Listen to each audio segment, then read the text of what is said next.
Everybody, drop your buffs. Drop your buffs. Everybody, drop your buffs. Drop your buffs. Everybody, drop your buffs.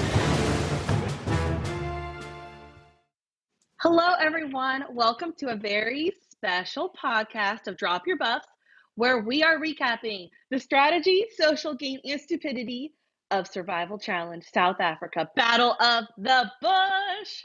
Woo. Before we get to our interview today, I want to introduce my co-host, which you will notice a lack of Australian accent.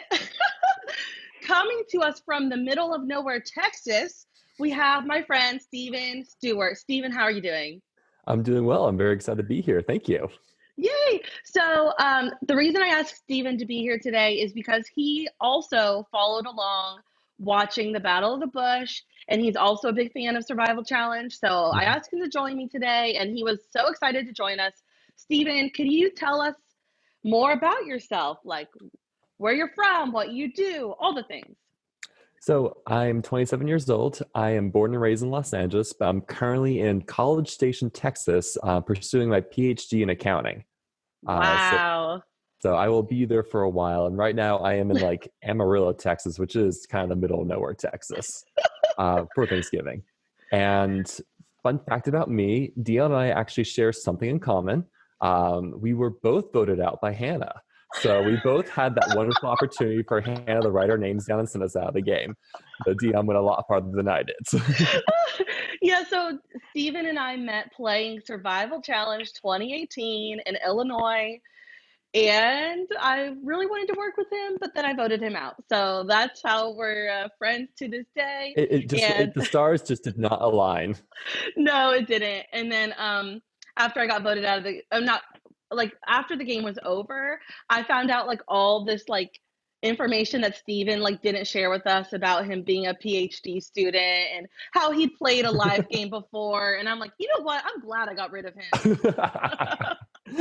Okay, so now for the reason we are recording today. Last month, we interviewed our friend Jack about his experience during the Battle of the Bush in South Africa. And today we have an opportunity to talk to the winner of it all, Rudez. How's it going, Rudez? Hey, thank you for having me. This is exciting. This is very exciting. Hey, Rudez, tell us more about yourself. Let's get into when and how you got into Survivor, or how about start with like, tell us where you're from, what you do, how old you are, and then we'll dive into your story with Survivor. Okay. I'm 29. I live in Cape Town. Lucky me, yay. And I own a co-working space with my husband. No way, that's so cool. Yeah, it's lots of fun. We get to meet so many different types of people. And next year I get to go study again. I'm going to do my MBA in Portugal. Oh, that's awesome. I've got some great things ahead. Wow. Yeah, that's all. That's me. Wow, Portugal? Is that what you said? Yeah, in Portugal. That is so cool. So when and how did you get into Survivor in the first place? Oh gosh, are we talking Survivor or are we talking about Battle of the Bush? Because Survivor. That's like two. Let's start from the beginning.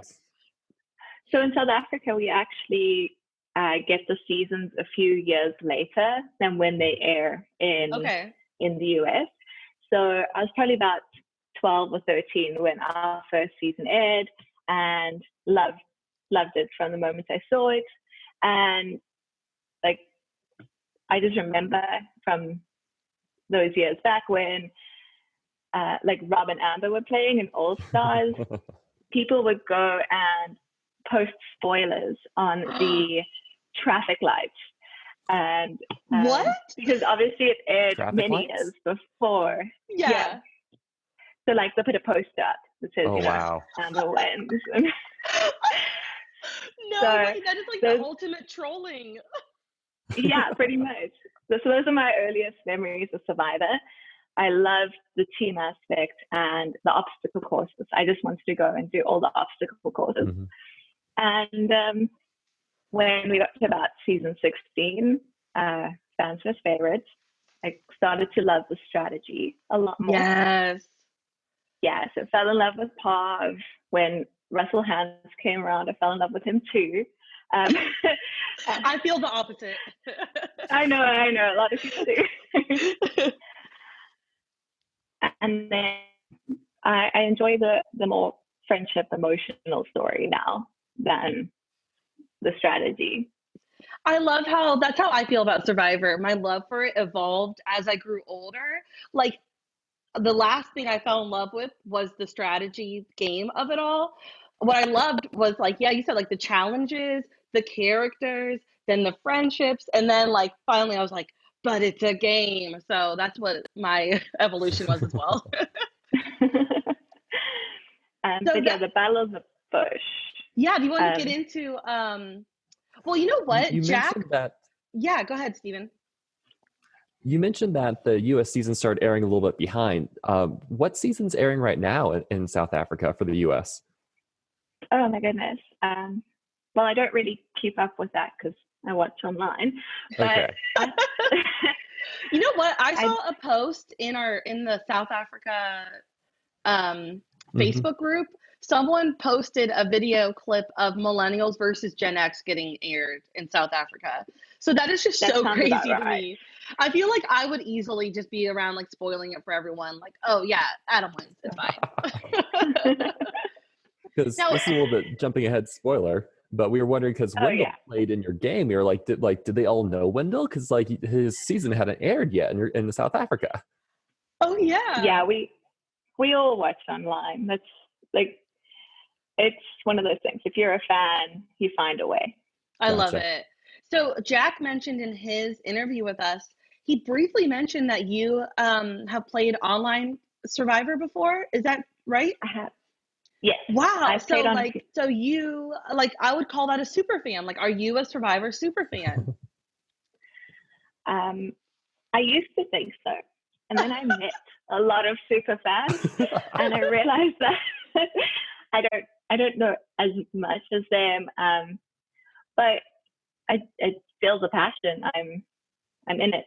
I want to be a part of it in any way. So yeah, I suppose I'm a super fan. You've played a live Survivor game. I think that makes you some sort of super fan. Yeah, so let's jump into that. How did you hear about Battle of the Bush? So I'm friends with one of the former South African cast members, Ashley Bryant. Okay. And she had been working with Bill to organize the whole shindig, and she was going to be playing and recommended me to Bill because she knew that I love Survivor. And yeah, I kept harassing Bill, and finally he was like, "Yes, you can come." I love it. Bill, we played Survival Challenge with Bill, who's the guy who put this all together to benefit the Naledi Christian Academy, and we are, like, forever indebted to Bill for putting together this awesome event. It was awesome. So wait, so you mentioned Ashley. Did she not end up playing? She didn't. No. So she was originally part of the cast, but couldn't make it. She was moving house at the time. So Shona took up her spot in the end. Wow. What could have been if that was switched? Crazy. I would have ended the same. So how long did you know between finding out you're playing the game to the actual game? Like, how much time did you have to prepare, and, like, did you do anything? I didn't actually have a lot of time because getting a good answer out of Bill was quite difficult because I think he still didn't know how many fans. So I think I had about 3 weeks, and essentially I said to Bill, I've booked my flights. I'm coming. Like, if I'm going to volunteer, that's fine. That's awesome. But yeah, so I kind of, I guess, forced his hand a little bit. But. Wow. So did you have any preparation during those weeks? Like, you were planning to go, whether you played or not. Did you prepare anything? Did you end up messaging any of the people you knew who were playing? I know we've heard from Jack that there was a couple messages going back and forth with people. The only person I spoke to was Eric, and I believe he messaged me first, just to chat about how exciting it was. And that's the only pre-game talk I had. Interesting. For those who are listening, who have not watched, that's who Rudez ended up in final tribal with, was Eric. Did you guys know each other beforehand? No, I met him the day. I knew no one. Okay. Absolutely no one. Wow. Which is a very big deal for you, because many, many people who played already had pre-existing relationships, including the ones that were formed while they were traveling to South Africa.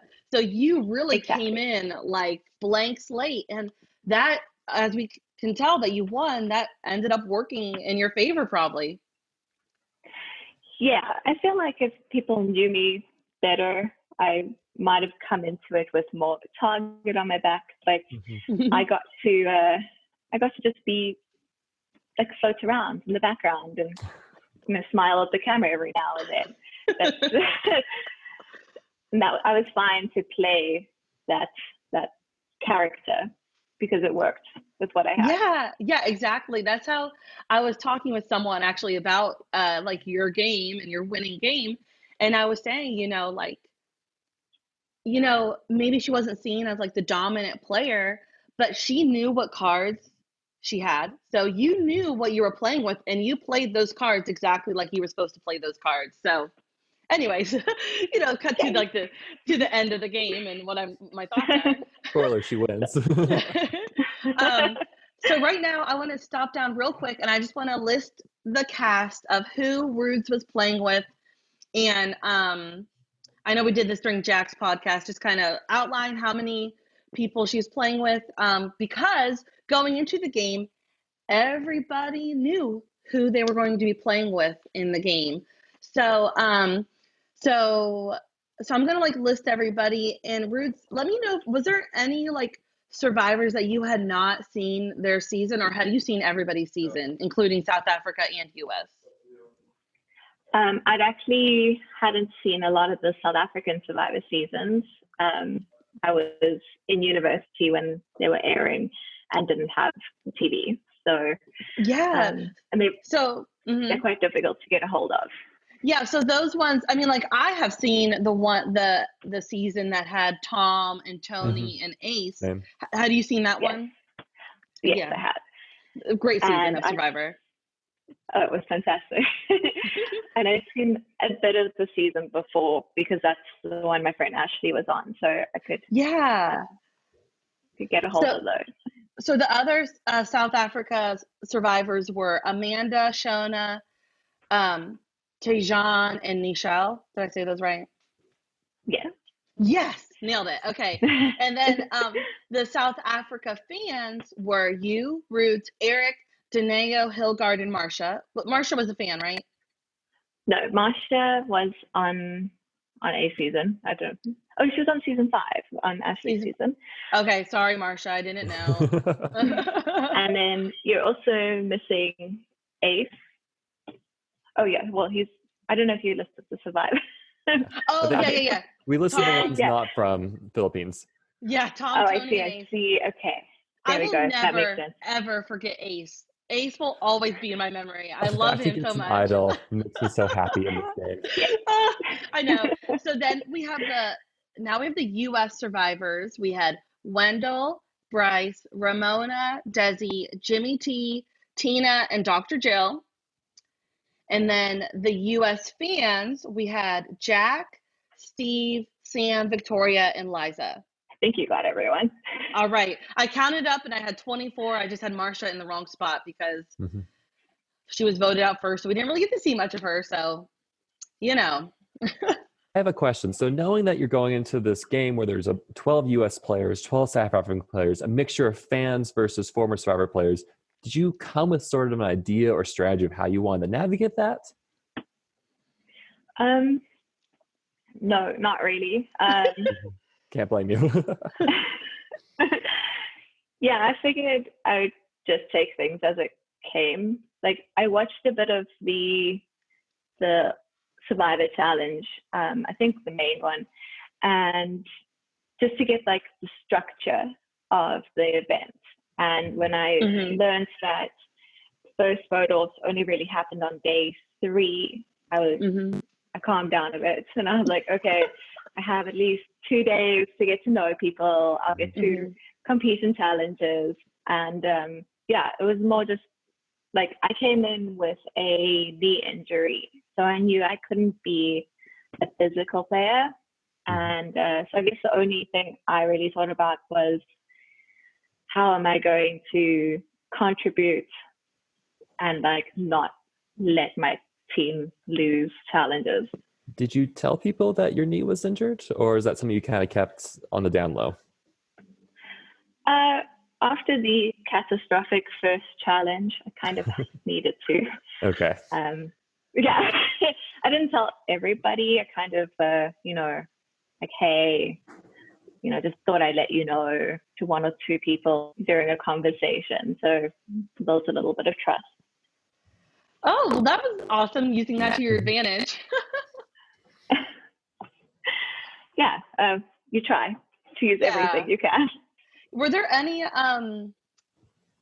particular survivors you were looking forward to playing with?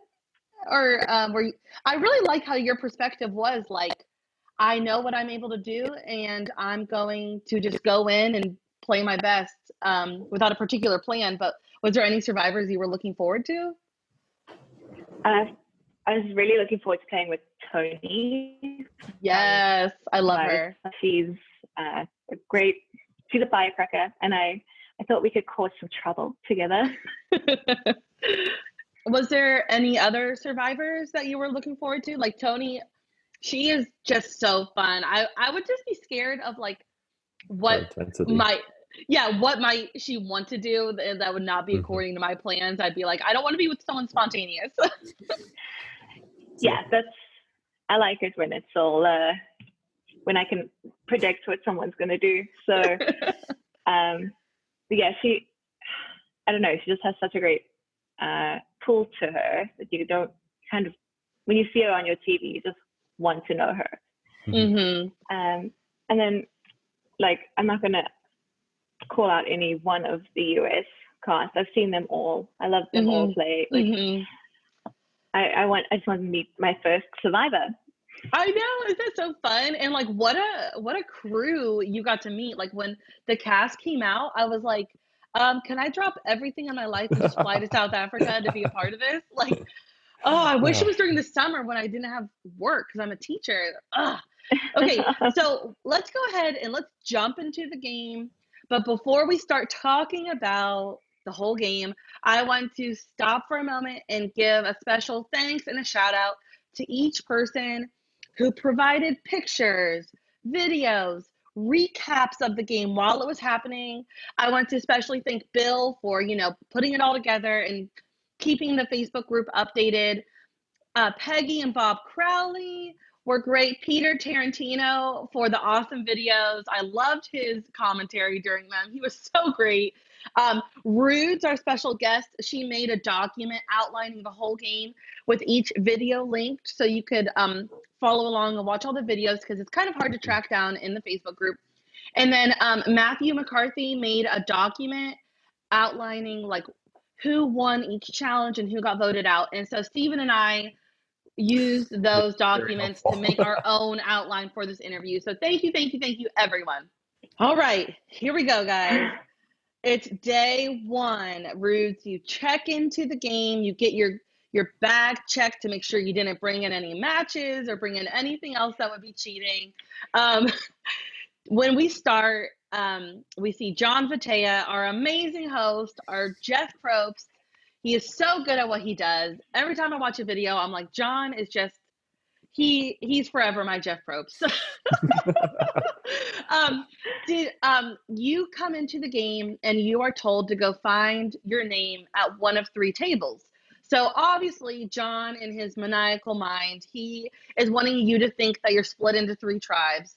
And then you open your little package with your name on it, and you find out that you're split into two tribes, U.S. versus South Africa.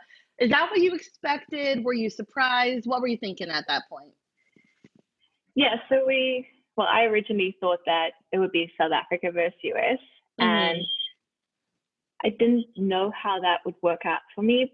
But when I saw that we were separated differently, I actually really liked the tribes that I thought I was going to be a part of. We had Wendell, so I knew win some challenges, and I had Eric, who I'd just driven 3 hours with, and I didn't know that. You drove 3 hours with Eric to the event? Yes, yeah. So I fetched him from the airport, and his flight was delayed, and we drove, and there was traffic, and there were at least 3 accidents, of which one happened like 5 seconds before we got there. So we actually stopped and helped the guy out of his car. What? Wow. We had like a whole bonding session. He was fine. The paramedics were really quick, so we got back into our car. You had your own challenge to get to the challenge. Yes. So we arrived 5 minutes to 3, and sign-in was at 3 o'clock. Wow. So I was very happy to have Eric on my tribe. Didn't know that we weren't tribes. And then I saw Sam was on our tribe as well. And I was like, cool, like we look like we're not going to be the best at the challenges, so maybe she'll go before me. So I do think it's interesting that the 3 of us. Practical. Yeah, no, of course. But the 3 of us ended up at the end together. At the final 3. Wow. Yeah, we could have started together too. Yep, and then you open your buff, and then you're like, oh, wait, I'm not with Wendell and Sam. Okay, see you later. Yeah, pretty much. Yeah. Okay, so the challenge that John tells you about is that you're going to go across a pond, and you're going to go get a reward and come back to your table. So you told us that you had a knee injury and that this challenge went awful for you, which I didn't catch. So tell us what happened and what was going on. So, we get told to go, and, you're all excited, the adrenaline's going, and I'm, high stepping it through this water. And then about halfway through the water, I realized, I actually shouldn't be doing this because I'm not going through another 18 months of rehab just so that I can get through some water. So I slow it down, and thankfully Tom's trying to swim next to me. So I love that part so much. I will never stop talking about how much I loved Tom just diving head first, and he's going to swim, but everybody's passing him. It was so good. So I get to the other side, and all of the stuff in the front has been taken. So I have to go deeper in, and I just see this glass bottle, and I was like, is that like litter, or is that part of the game? So I actually asked somebody, I'm like, is this part of it? Wasting a whole lot of time. And yes, the bottle's part of it. So I pick it up and I run, and I enter the water. Still a few people behind me, and I'm trying to high step it carefully so I don't injure myself again. And there's still a few people behind me. It's going okay. But the US team is almost finished. So I try to go a little bit faster, and next thing, bam, face plant. Onto the rocks. Onto the rocks. So I actually ended up breaking my bottle open. Oh my gosh. And did you cut your hand, or were you okay? No, thankfully the top came off. Okay. So it had a little note in it, and so Tony grabs the bottle from my hand and grabs the note out and sticks it in my shorts, because he's like, oh, this is an advantage, can't let people see that you had an advantage. And then she's the best. Yeah, she really is. But then there was that moment where John's like, where's the piece of paper? And I'm taking it out my pocket and handing it back, because I wasn't supposed to have it. Because it wasn't supposed to happen. Wow. So did you get to read it at all before he took it back? No, I didn't. Okay. I was, waiting to not be in front. Yeah. If you not to be in front of people. Yeah, so that's too bad that you didn't get to get a little heads up about what that was. Wow, that is so cool. Were you hurt at all from that? Like, did anything? Or your pride? Scraped some skin. Yeah, the pride was worse. We've all been in those moments before. Okay, so you guys, you have your rewards, you split up, you head to camp, and that was the last thing of the day, of day one, is that you guys split up and you head to your camps. Is there anything eventful that happens, like big things? Or, do you want to share with us like who you were connecting with and what was going down day one on your tribe?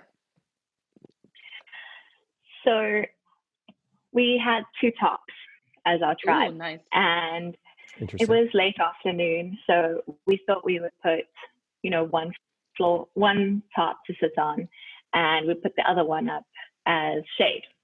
Okay. We were quite divided as to whether this was worth the time or not. So I was definitely in the, can't we just sit on both tops that camp? But people are standing there waving tops around. So I'm holding on to the end of a rope, trying to look busy.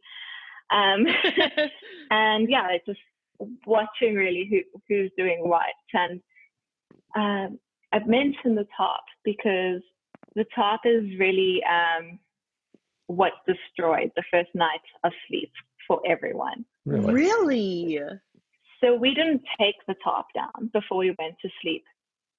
So we all squeezed onto, the 12 of us, squeezed onto maybe... Oh, dear. onto this little top that could fit 10 people sleeping side by side. And Ace and I were sleeping at everyone's feet. And the top... Not pleasant. I don't... it's one of those things you're like, oh, no, like, I'll take one for the team. It's not no problem. And, we're both really short. So it made a lot of sense. But as the temperature started to drop, we neither one of us could sleep because we didn't have everyone's warmth around us. Okay. And the top was billowing in the wind, and it was just getting louder and louder. Oh, I can imagine. Yeah, so you take this top and it'd be like, you would hear it go quiet, and the next thing would just be like this bang, like, oh my everyone goodness, would be waking up again. And so eventually, like, we had a little vote in the middle of the night to take the top down. And finally, Ace and I had a place to sleep, and that's where we became allies. It's because we both had these tiny little blankets, and that was our only warmth for the night. So we're trying to like cuddle, like, he's married, I'm married, it doesn't matter. It doesn't matter in Survivor. Rudez, I have been there before. Steven has been there before. We survived, we've been there. We understand. But yeah, like, that's where we formed a bit of a bond, and that comes into play later in the game. So that top was important in my game. I love it. So the rest of the tribe, so for the rest of the tribe, I was pretty much meeting everyone for but you could very quickly tell who's interested in working with you and who's not. And these existing survivors, the previous survivors, didn't have me in their plans at all. And the 4 fans, we kind of like grouped together and would tell each other what the different survivors were telling us. So we had our little fan alliance. Yeah. And we had no idea that Daenerys had gotten the idol. I think it was at our camp. Oh, wow. So I guess that fan alliance wasn't that great. I think it was fun. And then, then eventually Tony and Shona spoke. So they used the idea that only men had been winning Survivor South Africa for the past few years. So we needed a woman to win. So I was like, oh yeah. Love it. Go for it. Yeah. yeah, despite the Girls Alliance, I think the idea was to vote out Dineo first, or at least that's what they told me. So that's, okay. Yeah. I love it. I love how like they're like, all right, a girl's gonna win this game, but first let's get rid of Dineo. Yeah, so I was a little bit like, okay, well, I don't think this is gonna go through to the end, but yeah, we I got on really well with Tejan, and the one person that I actually felt the most distant from was Marsha. okay. I don't think I was on her radar at all. Like, we had like a quick chat, but I mean, you have an hour of sunlight and then everyone goes to sleep. So Yeah. you do what you can in that hour. Yeah. That is very interesting. I really like that idea of the fans sharing what the survivors were telling them. That's really cool. Yeah, it was useful. Because no one was really talking strategy to me, but they were talking to Eric and they were talking to Hilgard, because they obviously would be useful in challenges and therefore last a lot longer. Oh, boo. I don't like that. Me neither. Yeah. So the following day, you end up doing a day of just reward challenges, and you even start by going to the Naledi school. Do you want to talk about the experience and the reward challenges overall? Because your team, the South African team, ends up winning at the end of the day. I don't know if you call what happened a win, but but we'll take it. We're all very happy to be called winners. The entire school experience was amazing. Jack did comment on it a bit, so I won't repeat everything he said, but it was just such a happy day. The kids were so excited. We were so excited. So many people were crying just because it was such an emotional day. Like, the kids would recite Bible verses, because it's Naledi Christian Academy. And, I look across the hall and I see Ramona and Desi reciting the verses with them. And it was just like, it was an amazingly human moment, getting to go to the school, see what we all have been playing for, will be playing for. And and then the kids got to join in some of the games with us, and that was lots of fun. So I had a question. That I didn't ask Jack at all, but like when I was thinking about this interview, I thought of like, so during this day, it kind of feels like the game is on pause because you're doing this really cool experience. But my question is, was the game totally on pause? Was there stuff going on? Were you guys stealing moments and chatting strategy? I don't think there was a lot of chatting about, if we go to tribal council, who's going to get voted out. But there was quite a lot of chat about what the bottles meant. Okay. So there were 3 bottles. That you had picked up. Exactly. We figured that it would be dividing into 3 tribes, and you'll get at least one pick. So I'd had a talk with Tejan. I said, if I get to pick a South African first, I'm going to choose you. And I spoke to Tony, and he told me who I should choose. And I was like, if I get a chance, I'm going to choose Tejan. And I told all my reasons why. And it was, so that's the only like actual strategy talk that was happening. But people are eyeing each other out. You see who's comfortable around who. And like Wendell and Bryce came out and they were like, we're not going to be best friends. And they're so best friends. They can't interact with each other and like it be a secret. It's very, very obvious. And you see who goes to who to say, oh, look at this kid. And it's all in a social environment, but it shows who people are going to vote with, who people are going to align with. I love it. So you were observing who was interacting and who was kind of sticking together, and that is very cool. I'm glad to hear that. That's really cool. Yeah, and I'm definitely not the only one.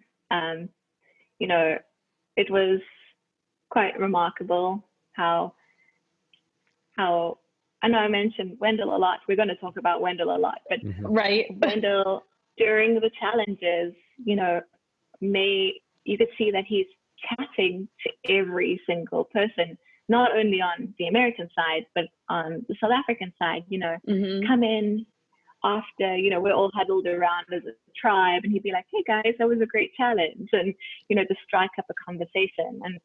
And yeah, he has a lot to teach if you are willing to watch what he does in terms of his social play. And that was great. It was great to see him in action. For anyone listening who may want to play Battle of the Bush one day, or may want to play a survival challenge, I want to take a moment to say, like, part of the strategy of survival challenge is you need to make relationships as quick as you can and make those bonds on the other side, because the game is going to move so fast. So the fact that Wendell is talking to everybody during this moment is great strategy, because he's trying to get that bond made real quick, because it might pay off in the long run. When me and Steven played, our two tribes made a really quick alliance between our two tribes, because it was a 4-tribe game at the beginning, and our two tribes made an alliance based on that we shared a porta potty, and we called it the Porta Potty Alliance. And like literally that ended up paying off immensely. So like, guys, when you're playing these like 5-day survivor games, anything is on the table. Just do whatever you can. You know, South Africa ends up winning, but you said like it wasn't super win because US won the most challenges, but you guys end up winning by 1 point. Win's a win. Yeah, win's a win. And it seems like everybody gets to go eat a meal together. So anything you want to mention about that before we move on? I just think, so I know Jack mentioned about that day, you know, it's just a fun day for him. But for me, it was quite important because I'd messed up the first challenge. I hadn't met anyone really before. Well, I hadn't met anyone before. So I had to show that I was an asset in some way. So at the South African beach, we did speak about what we're good at. And there was no way I'd be like, I'm good at running through water. I couldn't say that anymore. So I went with, you know, I'm great at puzzles. And we had the Tower of Hanoi puzzle. So that one where you have different size, like tires or tires in our case, and you have to arrange them from largest at the bottom, smallest at the top, and then move it without putting a large tire on a small tire. And I love that puzzle. Like I'm really good at that puzzle. I couldn't sleep the night before, so I thought about that puzzle. It's a great puzzle. No, you didn't. Oh my gosh. That was perfect then. Yeah, it was. So I'm standing in front of my tribe, you know, like face plant one day, and the next day I'm like, you put it there, you put it there, you put it there. And it was so great to be bossy and to be listened to. But it was also kind of like I said I'm good at puzzles, and then I proved it. And from that moment, I received the confidence for the rest of the game and a bit of approval. Like before that, Marsha and I'd rarely spoken, and after that, you know, she gave me the biggest hug. She said, you know, going to play this game together. So it was kind of like it was my sweet 16 that came out to the world. I love it. That moment. That is awesome. You know, that's one of those things where you don't want to put a target on your back, but you're also like making a name for yourself. Here we go. Like I'm a valid part of this tribe. Yes. That was good.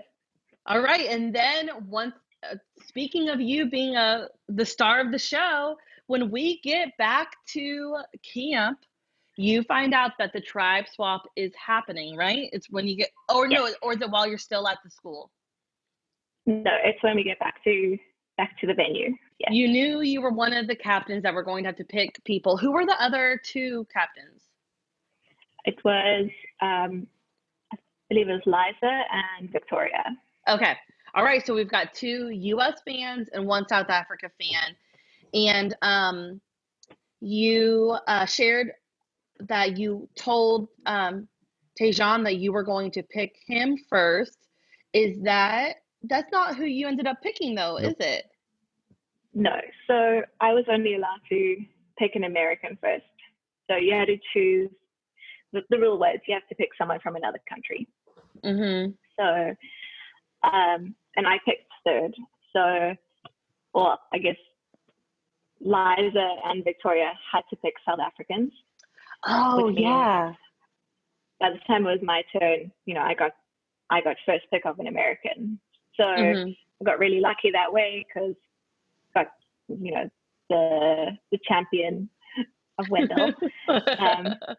Persian was picked like before Wendell was even picked. So by the time I got to choose a South African, well, we got to choose a South African, Persian was done.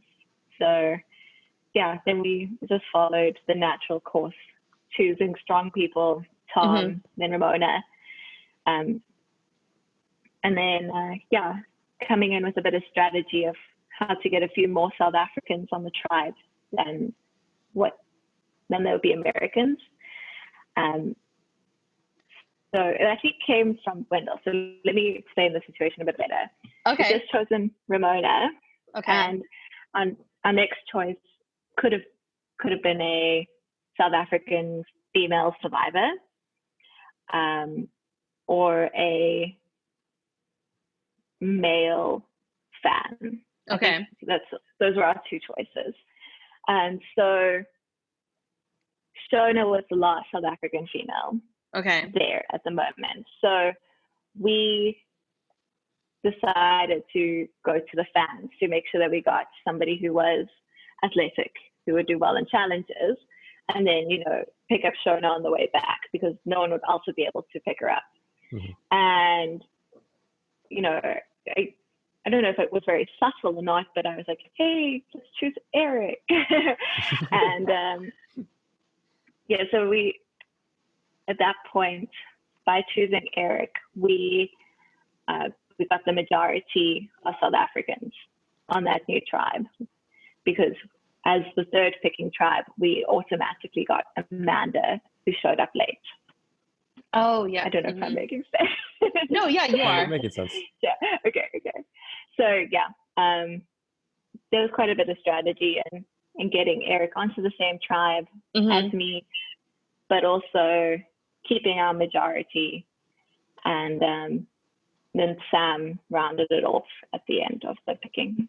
Wow. And this is what you mentioned during your final tribal council speech. You mentioned this pivotal point in the game where you were the captain. You were the one helping pick these people, and it really worked out to your in your favor. Stephen has a great question about this group and what happened that night. So Stephen, do you want to talk about your question for this? Well, okay, I actually have two questions. So you have both Tom and Wendell on the same tribe. Do you have any stories about them interacting with each other? I just have to ask. Yes. We have these two winners from two countries together at last. Oh man. They were immediately like best friends. I think it was the shared experience of winning. And I can't really remember any like personal moments, but they'd go off and I assume talk about their wins or something, because they'd come back all like cheery and looking quite proud of themselves. I love it. But I got a feeling that, out of respect for each other, they wouldn't vote against each other, at least not in the initial stages of the game. And that definitely comes into play in that tribe. It removed Wendell as a possible target, or even to pretend he's the target in case there's idols involved. So yeah, they're cracking jokes, and but I must say at this point the Americans were very, very jet lagged, and I think Wendell especially was feeling it, because as soon as the sun went down, he was out, and he was out all night. Like, wow. Yeah, so we didn't really actually get a lot from him in that first day, in terms of like chatting to people. You know, he slept. Ramona wasn't very chatty either. Yeah, so it was more just Tom talking, making jokes, and then Amanda joined us, and so Amanda's an amazing player, and you see this immediately when she joined our tribe. Ooh. Like, 48 hours into the game, and she was completely center of attention that night. She had games for us to play, questions to ask, and yeah, she's what I remember of the first night. Wow. Sorry, of that night together. Yeah. This tribe ends up being like the tribe that defines the game, right? Because out of this tribe, the 7 you are going to form the Magnificent Seven, and that's going to like be the defining storyline, especially when we come to merge. This probably hasn't come together at this point in time at this first night, but when did the Magnificent Seven happen, and how did that come about? So the Magnificent Seven happened the moment Tom quit. Well, the moment he stepped aside for Sam. At that point, it was still South Africa versus US, but him stepping out, well, at least in our tribe, him stepping out just said, it doesn't really matter. There are so few South Africans left in the game now. It's open door, and like he left with a little speech, as Tom does, and we. We'll get to that. Yeah, and yeah, we all sat waiting for the next challenge, and we're like, we must do what Tom said we must do. We must stick together. We must get Sam to the end so she can win. It's yeah. So, and then we discussed what we would tell the other tribes about Tom's departure. But I think we'll get to that when we get to the actual voting out section of the game. Okay. I love it's like the origin story of the Magnificent Seven. They didn't know what they had, but it was starting. Yeah, and it's thanks to Tom. Tom did that.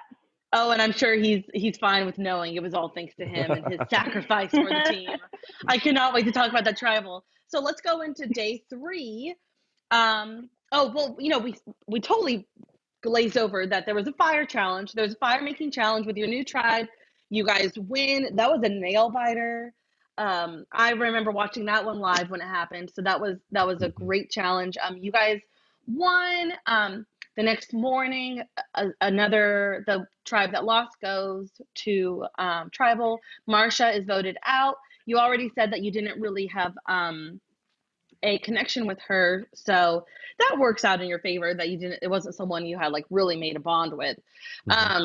Then we go to the tension in the air challenge. Me and Steven have played this challenge before. I like this challenge a lot. Yeah, you're holding the string. Everybody's holding a string as you're stacking blocks in the middle of everybody holding a rope. And this is one of those great challenges that just brings emotions and stress into the teamwork. So how did this challenge work with your tribe? Anything of importance? Any drama happen? No, we were incredibly well organized. We finished way before everyone else. So we were in height order with, so Tom was our anchor, and he had 2 strings, so he didn't have to do the block. And then we figured short people go first, and then tall people go at the end, so that there's less of a stretch. I like that. Built a tower higher. And the biggest thing that helped us was that, everyone else has tension, holds tension. If it's your turn, you let go of tension. You don't so you're not like trying to balance things while you're walking. You're just making sure your rope doesn't hit the floor. You put your block down, you get back, take tension up, and then the next person goes. And it went perfectly for us. This is a good spot for my next question. Now, I don't want to give Wendell all the credit, but from watching the challenges, it really, he's a challenge beast. It feels like, did he mostly take the role of strategy for each challenge and kind of delegating stuff and strategizing for challenges? We just saw him in that hero role a lot in a lot of the challenges. Is that what you also see with Wendell throughout the challenges? Was he like kind of your guys' leader for these? Yeah, I definitely say he is our leader, but he was incredibly good about not dictating what we did.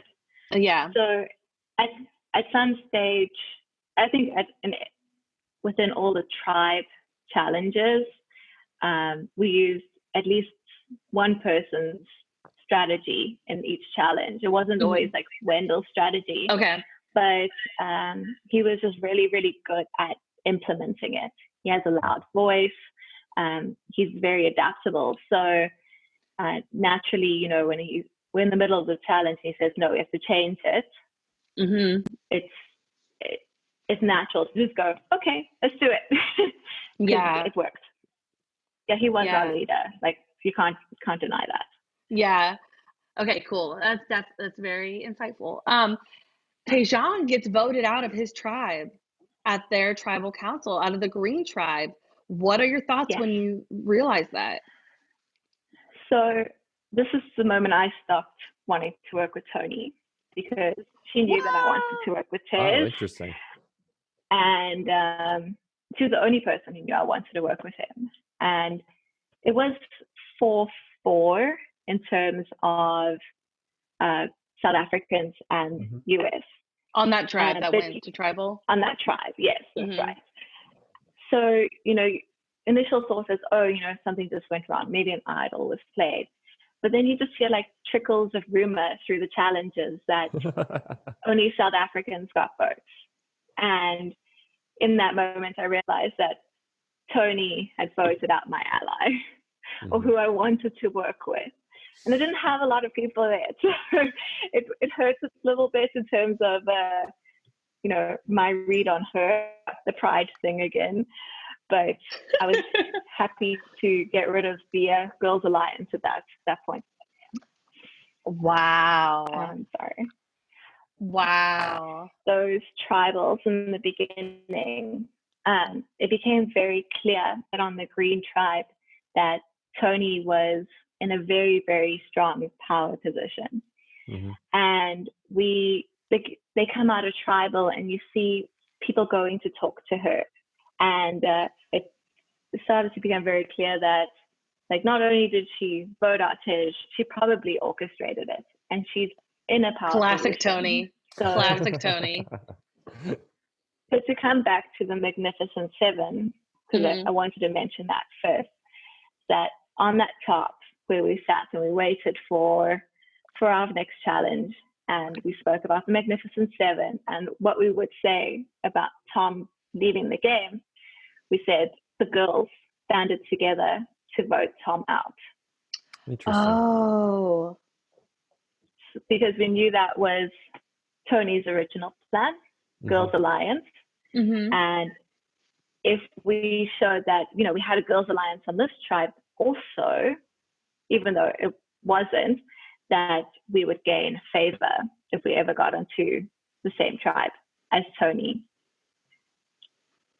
Wow, that is so interesting. So you guys saw her. I love how you were able to observe what was going on in that tribe and figure out what was going on without even like being a part of tribal councils or seeing any of that. You guys could just tell. Well, it's really easy to be like, oh, Tony's being spoken to, and then everyone turns to each other like, oh yes, Tony's running the game, and no one wants to be like, no, it's not Tony. Yeah, it's just kind of it's a common enemy. You put the focus on them, on another tribe, on another person. And Tony's like, okay, whatever, bring it. I'm here. Let's do this. Oh, I love her. So as we go through like some of the rest of the challenges, we might stop down and talk about the challenges that we might, just briefly mention some. We might Steven and I have some like more deeper questions about some of the challenges. Mm-hmm. So the next challenge is called Block Party. Your tribe is able to win that. The one after is the snake ladder, where you are moving a ball up you're pulling strings as you're pulling a ball up a snake ladder. I went back and I watched this challenge, and I loved Tom and Wendell working together on that puzzle. And we also had Dr. Jill and Bryce working together on the puzzle on another tribe. And I thought I could like feel some tension coming from over there. So my question for you during this challenge, it's a partner effort puzzle. Did you notice any rough tension going on with any of these pairs? Or Tom and Wendell seemed pretty amazing together. Yes, so that's actually a really important challenge for my game, but also for the tribe. Really? Now. Yes. So that challenge actually only had one winner, and the other two tribes went to tribal. So it was very important to win that one specifically. But we all knew that if we lost, Sam would be leaving. So during all the challenges, but specifically that one, I would stand with Sam and I'd hold her hand. I would, cheer with her. I would root for our team with her, because I wanted her to know that I wanted her to stay in the game. It was really important for... Did Sam know that she was the target? Yes. Okay. Wow. We were 5 South Africans versus 3 Americans. And we had Wendell, who you can't vote him out that early in the game. Yeah. And Ramona, who's also very, very, very strong at challenges. So it was really obvious that Sam would be going home. Wow. Yeah. But I really just wanted her to know. I wanted us to win so she could stay. So, especially that one. That's why we're holding hands, and it was so nerve breaking because nerve-wracking, that's the word. Because it ended actually a split second apart. Like we won by a split second, and it's because Eric and Ramona as a team were able to stay perfectly calm under pressure. And so with us winning that, we essentially isolated ourselves from the other 2 tribes completely. Like that was our, we're unbeatable as Magnificent 7. Oh, no, sorry, as 8. This was before this Magnificent 7. Pre-Magnificent 7. Pre-Magnificent 7. And yeah, it really helped my end game by taking the time to bond with Sam that way. Wendell and Tom working together was amazing to watch. There was just so much respect. Like, oh yes, I see what you're saying. Like, let's do it that way. And but what was great is that because they communicated so well, and when it was the other pair's turns, Shona and I went next, and then Eric, they were so good at directing us through.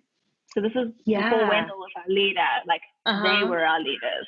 Yes. And so they're giving us instructions, and Shona's getting annoyed at Tom, and Tom's getting annoyed at Shona, and you don't see any of that on the video, but because I think the video cuts out. But that was the only tension in our tribe. We didn't even notice what was happening on the other tribes. It was just we became very insular, the 8 of us.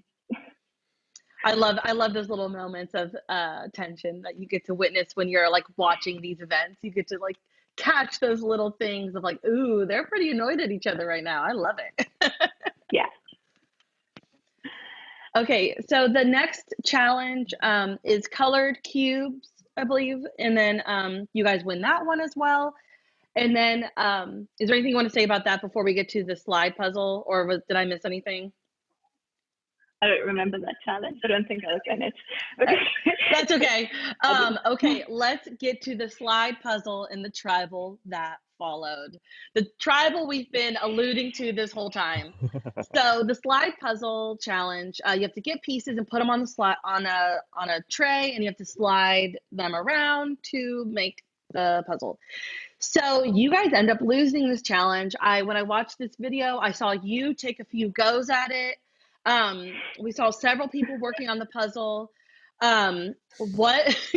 Yeah, Ruth is already just like about to cry about this one. Okay, so what went wrong? What was going on? So we had one piece, and we had two holes that we could put the piece in. Okay. What we gathered happened is we put it in the other hole to the other tribes, which you made it impossible. Well, not impossible, just really, really difficult. So there's a formula for slide puzzles. So I know the formula, but I struggle with a certain part of like rotating certain pieces into place. And I kept getting flustered because I couldn't do that part, and everyone was listening to me because I can do puzzles, listen to me. And so like I could see that I could not get things into place, but then Wendell and Amanda would come and they would do that part, and I'd be like, okay, get my composure back and then do the next part. And we got to the point where all of our pieces were right except for two. And the only way to get those two into the correct positions was to go right to the beginning of the puzzle again. So we had a little argument. We're like, no, it's impossible. So John and Bill went and gave the puzzle to somebody who was volunteering. Actually, it was somebody from Lequena Wildlife Estate. And we went to tribal and had a whole tribal. And like before the next challenge, John came and said, they were able to do the puzzle. It took them half an hour, but it was possible. So I know. I remember seeing that part of that video, like where they're like, I was ready to believe it was impossible, but someone solved it. It took 30 minutes, but someone solved it. So we're like, okay, we did lose, and it was about time for us to go to tribal anyways. So no one blamed me, and that's all I cared about. So after the challenge, knowing these games, you don't have a lot of time between the challenge and the vote, like 5 minutes, 10 minutes at best. What was the strategy that you had heard and we're going to go into this vote with? Yeah, it was keep South Africa strong, keep tribes strong. So for Sam, I knew that I was getting at least Sam's vote. I didn't know I was getting Wendell and Ramona's votes, but it makes sense. They just needed one person to flip to, cause a tie and chaos. So it was looking to be a 5-3 vote, 5 Sam, 3 you then? And that was like worst case scenario for me. Okay. And Tom gave no heads up, no inkling at all to what he was thinking? So he looked like really uncomfortable while we were voting. And he's like, he's saying, this isn't right. This isn't fair. And, looking just extremely, extremely uncomfortable. And him and Amanda start like talking. And I think, he must have said to her at that point, I'm going to step out. Because she was like, no, I came in last.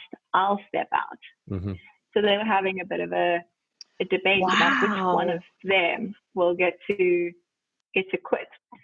And and like the rest of us are kind of just like, we're not really sure what's going on there. And then after we voted, Tom pulled the attention to himself and just said, this isn't right. I've done this. I've won it. People have come from all halfway across the world. It's not fair for them to go so soon. Yeah, so Sam is crying while Tom is giving this this dialogue. The first thing he says to John is he says, "What would happen if someone were to step down right now?" And John says, for the integrity of the game, I'm not going to answer that question. So then Tom has to decide right off the bat. Tom has to decide whether he's going to do it or not. And he gives that speech, like you said, about people have traveled all over from across the country, across the world to come play this game. We see Sam she is bawling, as I would be if I knew that someone, especially like Tom, was stepping down for me. I can't believe right now, I had no idea that Amanda was also saying that she would step down. Like, that was such an emotional moment. He agrees to step down and give up his spot. They don't even read the votes. Wow, what an emotional tribal. Tom gave everybody a hug and the kiss on a cheek. And I was like sitting watching the video, like, I want Tom to hug me and give me a kiss on the cheek. I love him so much. So, and then as you have talked about, the Magnificent Seven gets created. Jack likes to call them the Mediocre Seven. But that is where you guys started. And I loved hearing about how you guys had a plan coming out of that. Really, that tribal changed your tribe dynamics. It brought you guys together. Very, very emotional. And you guys don't go to tribal together at all until, you guys don't go to tribal again. So that night we have another tribe swap. You guys have to you're told to split into pairs of two. Jack kind of shared more about how this tribe swap worked, but you pair up with Sam, and which you have been really forming a bond with her this whole time. And then you guys were picked kind of last-ish, and you guys were the only girls on an all-guy tribe. Yes. So how are you feeling about the swap? I felt quite good. There were 4 of us from the Magnificent Seven. I saw that Bryce was there. He wasn't going to turn on Wendell in my mind, not at that point. Like, so I could see a 6 coming out in a group of 8, but I also felt quite close to Ace, who was now on my tribe. So I felt good.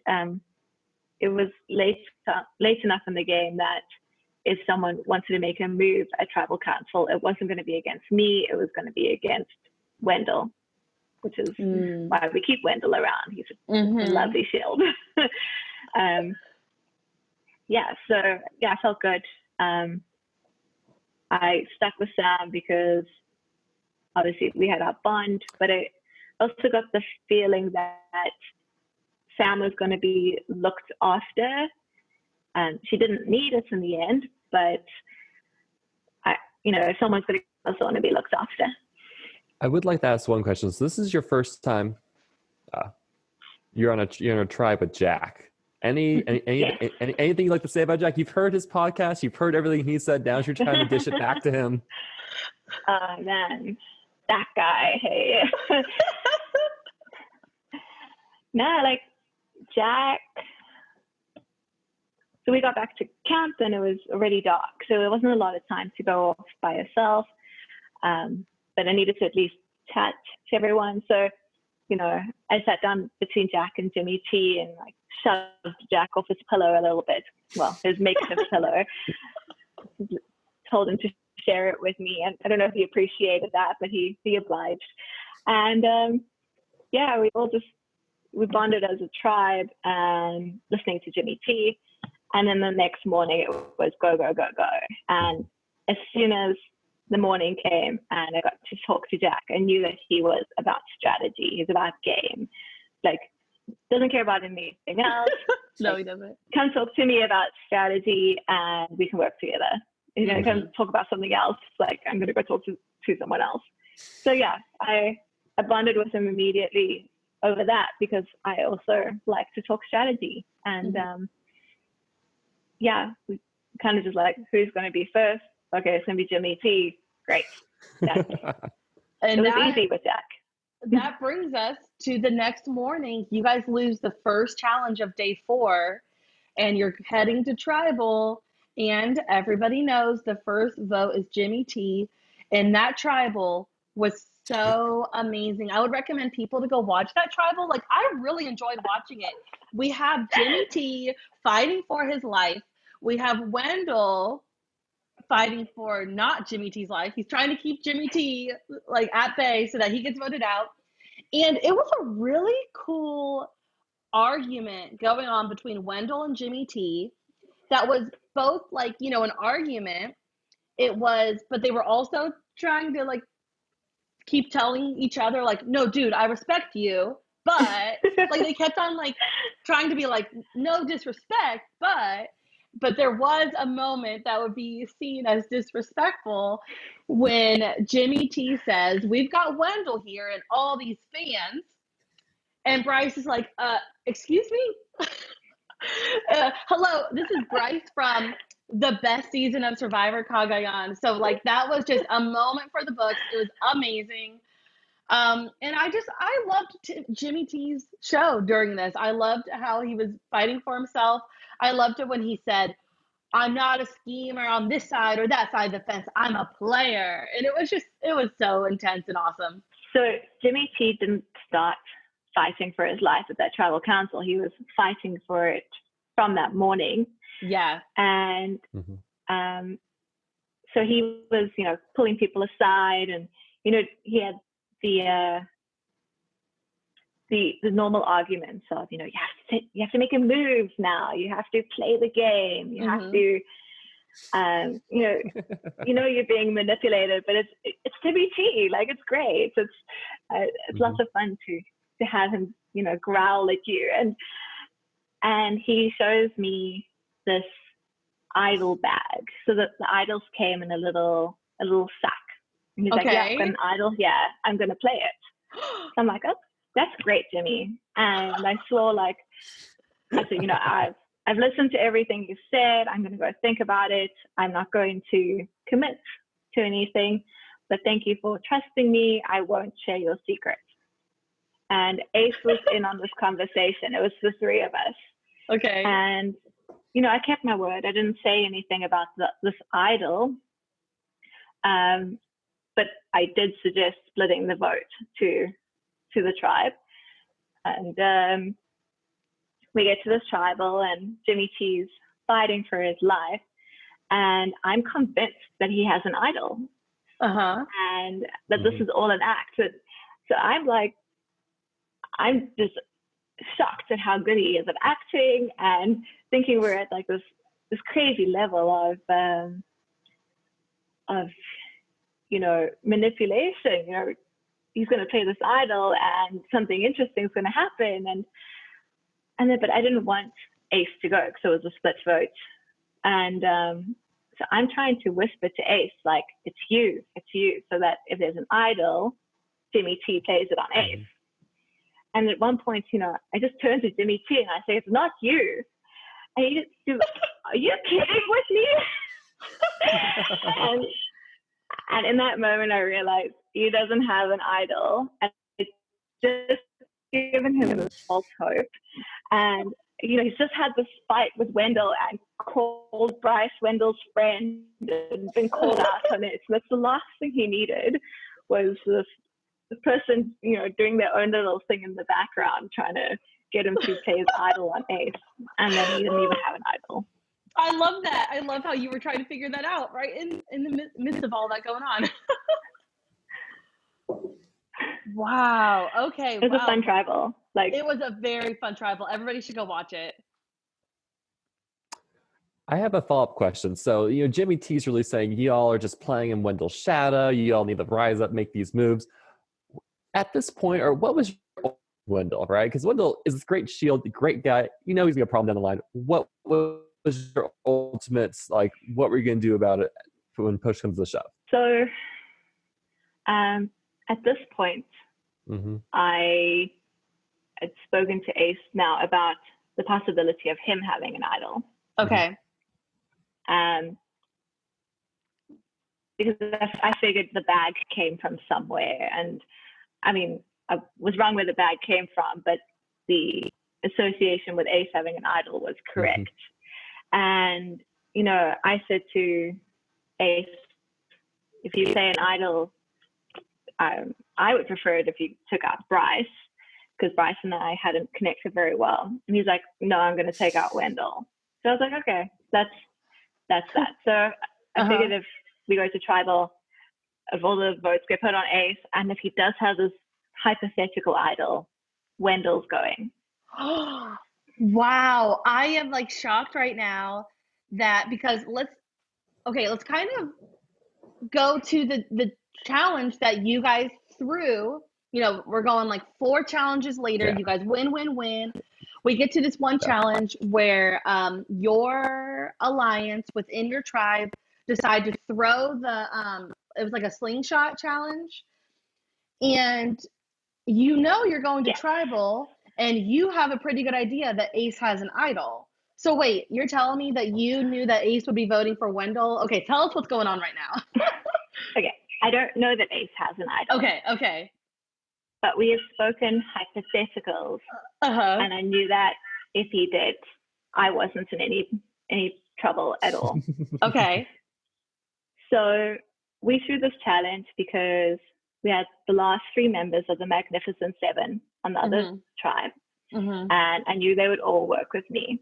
So it was about getting to merge with as many people that would work with me as possible. So at this point, Ace didn't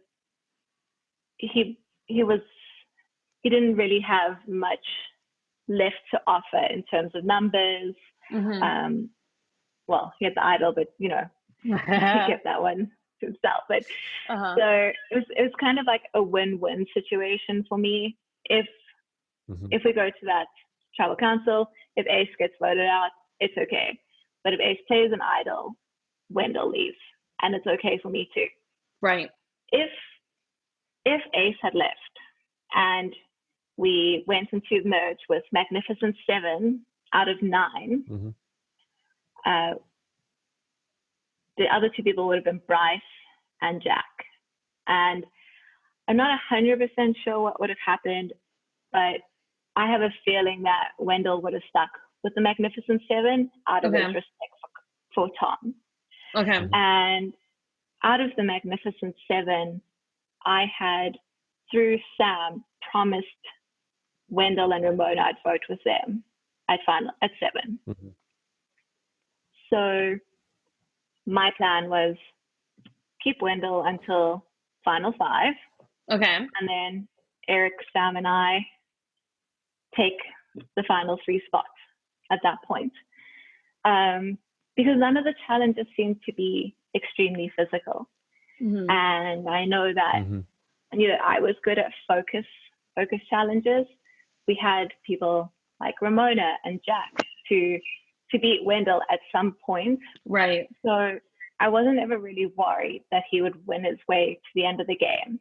And I like to see the game as purely like internal. So at that point, Wendell had done no more in the game than I had, or that Sam had done, or Eric. So, even if you end up at the end with him, he would have had to do something great, in my opinion. I might be naive, but I think, I don't think he was going to be a problem in my game. You just did the whole rundown of everything that was going behind the scenes leading up to this tribal council, or all of my drop the buff moments, and that's where we see Wendell actually get idled out by Ace. Ace gets his mythical idol that he's been searching for all this time. Wendell, I don't know, doesn't even bother splitting the votes. It's all 7 votes piled onto like Ace, and then Bryce votes for Beyonce, and so they just have him throw his vote away to begin with. It's you just can't believe you're watching Wendell Hall and the winner of Ghost walk out in this manner. It's unbelievable. It was amazing. Truly. And like, I love, Rudez, how you said that you were fine either way. And that is just so cool to hear that you were like, you knew what was going to happen and you were cool with it. I mean, not like you knew that if it happened, it wouldn't be the worst. And that's the best place to be. Yeah.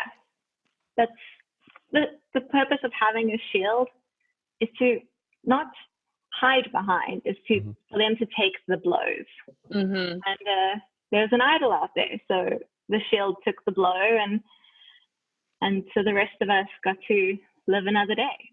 You did, and you lived right into the merge. You made it. What a great feeling. It was a tiny merge of 9 people. That's what happened when I played Survival Challenge. Yeah. Did you know it was going to be that small? No, the entire time leading up to it, we're like, it's merged now, right? It's merged now, right? And yeah, I wasn't a fan of it. It restricted the amount of play that could have happened. Hannah can attest to this. Yes, I can. But yeah. Wow. Sorry, okay, so laughing on my side. I know. So like, what happened that night of the merge night? We heard from. So I guess here's my questions about merge night. So we heard from Jack that there was like a really special emotional time around the fire where everybody shared about their experience so far leading up in Survival Challenge, which was really cool to hear, because once you've played something like Survival Challenge, you understand how emotional it is, how meaningful it is. And I just love that you guys took that moment to like just recognize how far you guys have come in the 4 days already, which feels like a lifetime. It does. And so that happened. You can feel free to share anything about that. But my other question is like, what are your goals and strategy and thoughts going into the final day? Obviously, I wanted to reconnect with the girls from the Magnificent Seven, but they had just gone through an amazing day together. The 3 of them decimated their entire tribe. They were the last ones there. They were crying about people leaving. They lost together and they won that last challenge together. So they had bonded in a way that I wasn't privy to. And you could see the relief on their faces when we merged. And that night, they were all, it was like they were, like the relief just came out in terms of, laughing at jokes that weren't funny. And, and just kind of just being like drunk on that relief. And it was at that moment for me that I needed to reevaluate where I stood in terms of the rest of the Magnificent Seven, because I was very tight with Shona. But she had this whole day where she'd done all these things without me. And, all the 3 of them slept, well, they were going to sleep next to each other. And they were sitting together and they were talking about their day. And so it just kept on cluing me into the fact that if we get to final 6 together, because now we're now the Magnificent 6 without Wendell, and that I'm not going to be important to them. That was my perception. Yeah, I didn't feel like I would be able to go further with those 3 as a threesome. And I'd been working with Jack and Bryce and, developing my relationship with them. I had Sam and Eric, who I knew I was tight with. So that night was important for me and to decide which way I was going to go. And that decision was based on what I perceived as their shared experience being more, will take them further than their shared experiences with me. Yeah. Yes. Which I can totally imagine that's probably how they felt too, probably. Have you talked to them since? Is that what they were thinking as well? No, like everyone says that at final 6 we would have just duked it out. I don't believe it. I don't know if they're lying to me or to themselves, or I'm just still paranoid about it. But the game never ends. It worked out for you in the end. It did. Almost didn't, but it. So yeah, that night was interesting. I felt detached from the group, mostly because I suppose I figured I didn't fit in with the 3 girls anymore. And then, everyone gets on with Bryce like a house on fire. So, you know, it was just kind of sitting back, watching everything, listening to people, listening to the stories, and, you know, trying not to let my anxiety creep in about not being a part of it. Wow. And yeah, it's like, you know, 4 nights of no sleep, very little food. It brings out the anxiety in you. Yeah. So when it came to when it came to sharing, it was very easy to cry along, and you know, because all those emotions are raw there. Everything's raw. Everything's willing to come out at that moment. Wow. So like what I said earlier, it's like you saw what your cards were, what you're playing with, where you fit within this merge, and you're figuring out your path to the end. Yes. Oof. But I don't like to just look ahead. Essentially, every vote out does this leave me with more or less people to work with? And so I know that at that final 9, I had to make my move, but I didn't want to say, you know, once that move's made, I can't work with Shona and Ramona. I wanted to keep those doors open for as long as possible. It wasn't like, okay, I'm going to go to 7 with these people and then to 6 with these people. It was very fluid. May I ask a question? Can you talk about your relationship with the dynamic between you, Sam, and Eric? Because you end up being the final 3 and really running through the middle of this game. So obviously Eric and I had the bonding road trip, and we've been on the same tribe the entire time. And you know, he constantly brought information to me, because he got information from Wendell more than I did, and from Tom when he was around, and so we had that relationship of, you know, just keep each other in the loop, look out for each other, and we had our deal. You know, we're the last people in, we're going to be the last people out. But it wasn't like we're going to the final 2 together. It was just like, oh, how hard would be nice. When Sam and I, we actually strategized incredibly well together.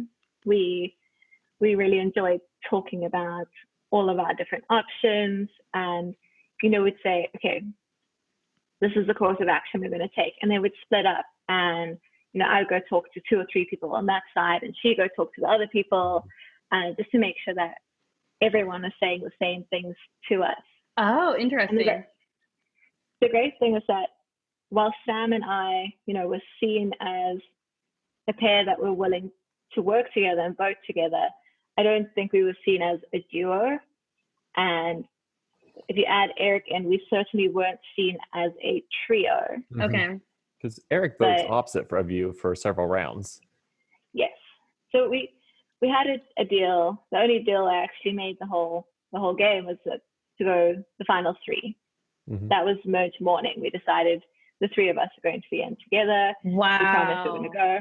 Wow. And you were planning on sticking to that deal? Like that was like you're a woman of your word kind of thing? I'm a kind of the one that I make deals and I'm like, okay, that's fine. I'll break this. No problem. Well, I mean, if something better comes up. Exactly. Okay, that's what I wanted to hear. Yeah. No. But like I knew that if we played the middle, no one could gather numbers without us to take either any of us out. So Eric voting differently from us, so the 3 of us had a chat about who we wanted to go first at merge. He wanted Jack to go first because, you know, as Jack has a lot of survivor experience, and I think he'd heard a few rumors about Jack being really, really good at survivor, and then also and then Sam and I wanted Amanda to go first. to break up the Magnificent Seven finally. And we couldn't agree. So we kind of just told Eric that we were voting Amanda. That we were voting Jack with him. And didn't. So we said to Eric on the way down that we will, no matter what happens, the three of us are going to the end together. It just might happen a different way to what he was expecting. Well, that was a good preemptive move to just say it straight up like that. That was great. So yeah, so that was the first tribal of the merge, and this is day 5. This must have felt like the longest day ever. You guys have immunity, individual immunity, tribal, individual immunity, tribal.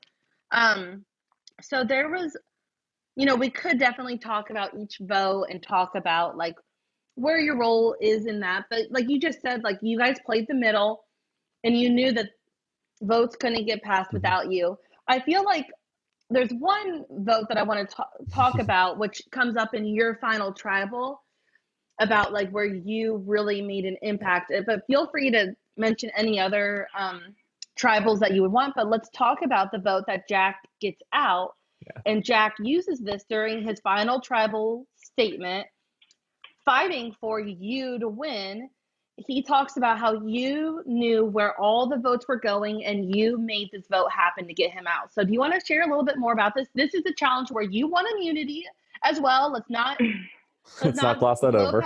Yeah, like great job, Rudez. You won immunity. It was about a ball balancing challenge. Great job. You said that you knew you had the focus, so you did it. All right, let's dive into this vote if you want. Okay, so I win immunity and we get ushered into the area where we need to strategize, and there's kind of like a line to talk to me. So Sam and Eric on one side, yeah, and then Bryce and Jack on the other side, and like Ace is kind of like, hey, I want to say some things too. So there was Woman of the hour. Moment where it was fun. So Bryce, Jack, and Ace decided in this moment that Ramona needs to stay and Eric needs to go. Okay. And they told you that? But they were like, well, they said to me, let's split the votes in case Ramona has an idol. I was like, I'm pretty sure Ramona doesn't have an idol, but I'm happy to split the votes. Who are we splitting with? And they said, with Eric. Now, Eric hadn't been voting with me, so they didn't know how close we were. Ooh. So as soon as I heard Eric's name come up, I was like, I really don't want him to leave. But I don't want to like make a scene. Ramona was the main target. So I was like, fine, I don't think she has an idol. It doesn't really matter where the votes go, the other votes go. But Ace tells me that Bryce has an idol. Oh, interesting. Wow. So Bryce and Ace had a good relationship. They promised they wouldn't vote for each other, which is why Bryce voted for Beyonce. And Ace trusted me because Jimmy T told me he had an idol and I didn't tell anyone. So Ace told me Bryce has an idol and I'm aware of the idol rules that they can only be played until final 7. So it became the idea that if an idol gets played, Eric goes home. So now this idol is actually going to be a problem in my life. And so, yeah. Wow. So I'm complaining about Eric going home, so I don't want Eric to go home. Right. And Jack has his plans for the next tribal council. So he mollifies me. He tells me, I won't vote for Eric, I'll vote for Ramona. And I was like, okay, that's great. Okay. Yeah, we're moving on to better territory for me. Okay. And so I go do the same thing with Ace. I'm like, I really don't want Eric to go. And Ace, he also wants to work with me in the future. So he's also like, no, and I'll change my votes. It's fine. And so in this moment, I realized that the only person voting for Eric was Bryce, because Ramona and Eric felt like they had a bond from their time working on that snake puzzle. Mm-hmm. So, they would have voted each other out eventually, but they were not looking at each other. Right. So I didn't think she was voting for Eric. Okay. Which means that I just needed Eric to save himself by voting for Jack or Bryce. I didn't care which one. He chose Jack, and Ramona also voted for Jack. I didn't know she was voting for Jack. I thought she would probably vote for Sam. Right. She definitely would have voted for me if I wasn't immune. So yeah, like I didn't know where all the votes were going, but I had a pretty good idea that if you deducted, you figured out what would be happening. Now, you're saying it, so then ends up Bryce plays an idol for Ramona. So then the votes are 2 votes on Jack. So if Ramona would have voted for anyone else, it would have caused a tie and there would have been a revote, and it very well might have not been Jack going home. If it was tied on Eric, it could have been Eric anyways.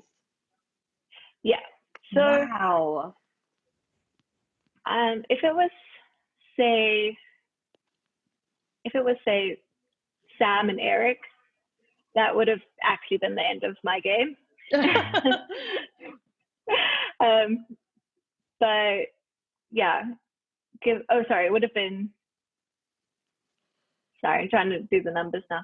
Well, basically, Ramona could have tied that vote on anyone else besides Jack, and it would have been a revote. But because both her and Eric. Oh, did Eric and her both talk about how they were voting Jack? Maybe you said they had a bond. Do you think they knew? No, they didn't. Okay. No. Wow. It was literally as we walked into tribal. Wow, I walked in next to Eric, and I said, vote Jack or Bryce if you want to save yourself. And this would be kind of the foundation of why you ended up winning this game. It's you were the center point of this vote, and not only were you the center of this vote, you saved Eric. And so, that's who you ended up in final tribal with. And so it's hard to fight for your game when the person you're sitting next to is someone who kind of saved you.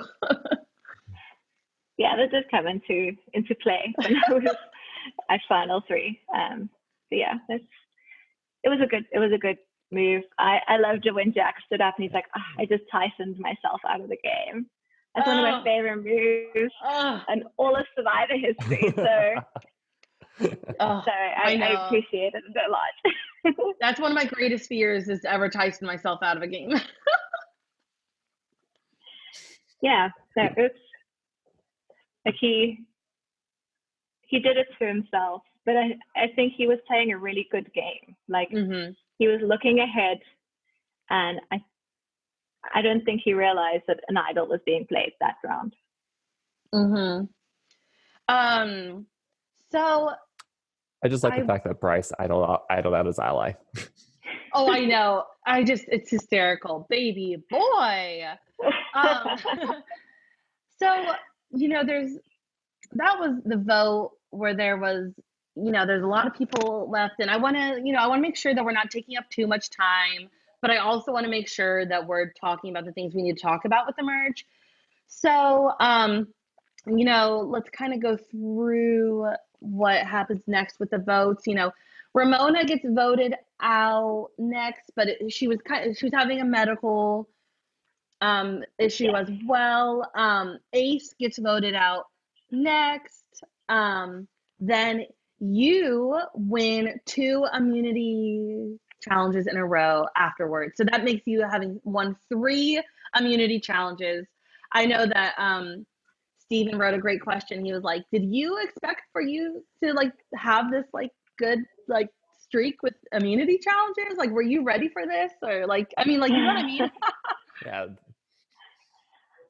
So when I played the online orgs for Survivor, I was always like challenge beast. So oh, that's awesome. Yeah, because it's focus. It's you know, how quickly can you Google something? It's really it's really nerd stuff, and I'm a proper nerd. Love it. But when it came to, you know, real life, I know what my strengths are, puzzles and focus. I didn't think that they would come up as much as they did. So I got lucky in terms of, you know, the final 3 challenge being a puzzle that like I've encountered before in my life. Yeah. But like, I'm really lucky there was only one running challenge because like I ran my heart out. Ace walked half of the challenge and we ended it at the same time. So I got really lucky. I didn't expect to go on an immunity run. I did consider that once we got to final 4, final 3, that I could beat Sam and Eric in a lot of different types of challenges. So I knew going to the end of them meant I'd be in a powerful position. Wow. So thinking of Sam and Eric, I might as well just jump right to, like, you won the final challenge and you have to choose who you're taking to the end. Did you already have an idea in mind who you would grab, or was this a difficult decision for you? It was difficult because I wanted to take them both. Of course. The whole emotional play came in. Yeah. But I knew that strategically, Sam and I had played the same game. We had worked together. We were equals in every decision that we made. Like, I had that one move on my resume that she didn't, but she had this amazing underdog story. And if she was saying the underdog story, I couldn't play the underdog. So, there was too much similarity in our games for me to go to the end with Sam. And I knew that I had a closer relationship with Shona. I had a closer relationship with Amanda because we had the South African night as well. Sam, we played very similar game, and I knew she was better liked because I was closer to Shona and Amanda, and I looked them in the eyes and lied to them, where Sam didn't have to do that because, you know, I was the one having to do the lying to, well, you know, I really trusted you lying to them. So she was better liked. And so I knew that going against Sam at the end was going to be very difficult for me to win. Eric had played a beautifully loyal game, but he was loyal to me, which means that, like, generally when you play a loyal game, the people you are loyal to give you their vote at the end, but he was against me. So so I didn't see him getting the points for the loyalty that he normally would have in a different type of game. And I mean, I definitely still could have lost against Eric. If he had owned more of what he had done, and, you know, maybe undercut a little bit of what I'd done, you know, and said, hey, Rudez didn't do that by herself. I was there. I did that with her. I think he would have had a much better shot at the end there. I've gone to a live reality game, Final Tribal Council, and bombed it, and I think he definitely wasn't very aggressive against you in his Final Tribal Council, and you were able to take a really good advantage of that. Yes, Eric is what you would describe as a really good person, and the idea of, you know, taking advantage of any situation, it doesn't even occur to him because that's how genuine he is. We've had like lunch since then, and we've spoken about, you know, things that he could have done differently and I could have done differently, and, you know, a lot about the game. And, you know, he's definitely more aware if he ever gets that opportunity to play again, even if it's Battle of the Bush again, he will definitely be a lot more aggressive. I can attest to that. Stephen can attest to that too. I'm sure yes. Stephen has learned as well. Yes, I have. So, all right, going in the final tribal, whose votes do you think you had, and whose votes did you think you needed to work for? Like, did you have any sort of guesstimation at that point of what the count was going to be like between you and Eric? I thought that I would have the majority of the votes. So going in, I knew I was wrong with that, as it came out that I went in already losing 5-2. But I thought I would have Amanda's vote because she took being blindsided really, really well. I was quite sure I had Jack's vote.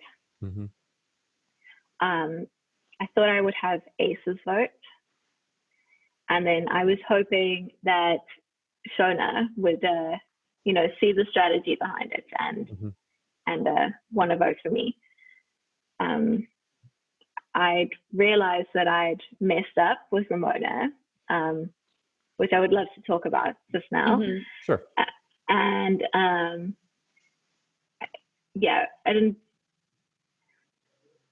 I felt like Bryce could go either way. If Eric had said, the right things, I think Bryce would have happily voted for Eric. And I think that's everyone. Oh, and Sam. I thought I had Sam. I knew I had Sam, but yeah. Do you want to talk then about Ramona? Yes. So with Ramona getting medically evacuated, I put myself into a situation where I lost a lot of faith with my fellow classmates. So just from where I was sitting, Ramona's, she's obviously not in a good state. She's dry heaving. She's, really in a bad way. Bryce is helping her, and Eric went to go help, and I didn't see how I could help. So I stood back and said, if you need me, I'm here. Sam was trying not to throw up because she if somebody throw up, she feels like throwing up. So when the paramedics came, we got told to go into another section because we weren't helping. We weren't useful. And we just kept on trying to get updates. And you have no idea what's happening. And they're running off to the ambulance to get something else. And you're sitting watching, and it's a bit terrifying because heat stroke can be extremely dangerous. But Dr. Dill was there, and we eventually did get an update. She's fine, but they still want to look at her, and okay, fine, she's fine. In your mind, you're like, Ramona's fine, she's going to be okay. And eventually, the paramedics leave, but we hear that they're going to go get a stretcher. And you're like, whoa, is she going to hospital? So we had no idea what's happening. In terms of Ramona, we thought she was fine. Now there's a stretcher. And then you kind of hear, just go into a room to sit under some aircon, just to cool down some more. So you're like, okay, not hospital, that's good. So there's this whole background thing where we're trying to get information, we're not getting information. So finally we're allowed to approach and, give Ramona a hug, ask how she's feeling. Jack said I didn't ask how she's feeling, but I asked how she's feeling. And she said she was feeling a bit better. And then I opened my big fat mouth and I was like, Are you getting pulled from the game? And, despite, no matter what my intentions were, right, I made Ramona feel like I didn't see her as a person in the game, or a person in real life, or in the game. That it was just numbers, and that wasn't my intention. But of course, I understand how I made her feel. Yeah. So, I tried to apologize, but at that point, you can't. You're in the game. She's out of the game. It comes across very disingenuous as well, to be like, hey, I see you sitting on the jury, sorry, please vote for me. It's yeah, but the fact that she could feel that way because of me and still vote for me based on the game I played says a lot about the person that she is. And yeah, I don't know if I ever went to her after the game and it was like, hey, sorry about that insensitivity. I should probably give her a call and check that she's okay with it. And she's a very kind and generous person, so I don't think she'll be holding a grudge. I was so impressed by Ramona's game just while we're talking about her. It's just kind of like, what did we miss from Survivor Borneo with Ramona? Yeah. What a challenge beast. What an amazing player. I loved her intensity. I loved her heart and her passion. And I loved every second of watching Ramona play. I loved playing with her. And I hated that she went out the way she did. Yeah. Oh my gosh. Yes. Like she's such a beast. She's such a competitor that to have your body be like, nope, is the worst way to go out. It is. So back to the Final Tribal Council. Walking in, what were the main points you wanted to, in your opening discussion with the jury, what were the main points you wanted to hit or reiterate to them? That I made decisions, that I was visible throughout the game. I wasn't just at the merge, like I was doing things. We didn't get a lot of time to play because we won all the challenges. But that even though that was happening, I still had a game plan. I still had the strategy. That's what I wanted to get across, is that I had control of my own game. I feel like when I went back and watched the Final Tribal Council, the real turning point is when Jack gets up, and Jack doesn't really ask a question. Jack comes and he basically lays out and defends your game. What were your thoughts about that? I wanted to cheer. I really did. I was like,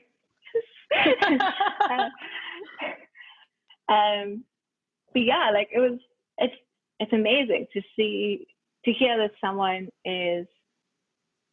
saw something that you did and thought it was great and is willing to tell everyone else about it. It was a great feeling. I felt like in that moment that I had just won. And yeah, that's because of Jack. His speech was amazing. I watched the video when I got home because I was like, that was the best moment ever. Yeah, so for those who are listening who haven't seen that part of Final Tribal, you know what? Maybe if I remember, I'll put a link to the Final Tribal video. Specifically, I'll put a link to that in our show notes. So just swipe on over to the show notes, click the video of Final Tribal. Yeah, it's a long one, but it's very interesting. So Jack gets up and he says plainly that he wants Rudez to win. He says Eric was left in the dust as Rudez switched the vote, took control during the merge. He says that Rudez carried Eric throughout the merge. And I really like the point when he makes the point of, some of you don't think that Rudez is a good person, but we all had an emotional night last night around the fire, sharing our hearts, and Rudez, we knew she was a good person. So if you're saying that Rudez is not a good person, then you all need to look at yourself, and then you need to reconcile that you're not a good person either. And then he calls out Eric for being starstruck over survivors. And whether or not Jack is right about what he's saying about Eric, it's he's making this big argument because he wants you to win. And Jack told us on his interview that his game is trying to be the star of the Final Tribal, and that's what he did. So it was like one of those just kind of like iconic moments. It was fantastic. I know that I think that really sealed the unanimous win for me. But I know Amanda came to me after the game, and she was like, after the first two sentences of your Final Tribal speech, I knew I had to vote for you. And I know that in a purely strategic way, that my what's it called? My final travel speech was a little bit wishy-washy, but I think I needed to, yes. So while I believe that Jack did help me a lot, that I had swayed enough people on my own before he stood up. I think he did get the last few votes in my favor, though. I want to take a moment and talk about your final tribal speech. I was able to watch it again before we started recording. Your introduction, your intro speech, or whatever it's called, but the opening statement, maybe that's the correct Survivor term.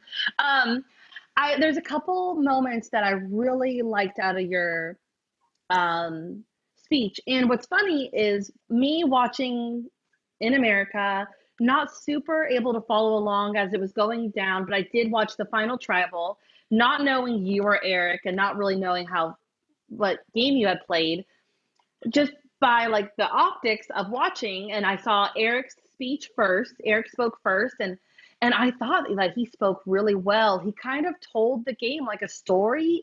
I was very engaged in his speech. And then it was time for you to give your opening statement. And you're right off the bat, you kind of like laughed nervously once. And as I remember still, like when I was watching this, a couple months ago, I was like, oh, this girl, she's not going to win it. She's having a rough start. But then you get into your statement, and then I was just like you said with Amanda, like I was understanding your game. I want to talk about how you brought up the Ramona vote. The vote that was going to be Ramona, and then you turned it to the Jack vote, which Jack talked about later in his speech. I love how at the end of your speech, I love how you said, I want to thank you all for a great game and the kindness you all showed me. I know my game was messy, but please have mercy on me. And I thought that was a really great way to end your speech, that you're like, I know that there's going to be things you're not happy with, but thank you for like playing this game with me and everything. So I love that point, and how you ended your statement. And Shona was one of the first questions, and she was pretty upset with you. And she says that you have done things that have not sat well with the jury. And I loved how you brought up, you said, well, Shona, you kept saying to me, or like you said to me once, that you'll take me to the end. And I didn't like how that sounded. I didn't want you to take me to the end. That was a really good twist on that. I like that. Yeah. And then Shona goes, oh, okay, I get it. And it's kind of like you, not in a mean way, but you kind of like shut her down. She was like, all right, got it. And then she sat down. So I think that you really turned Shona around in that moment, it felt like, when I was watching it. Yeah, so spoilers,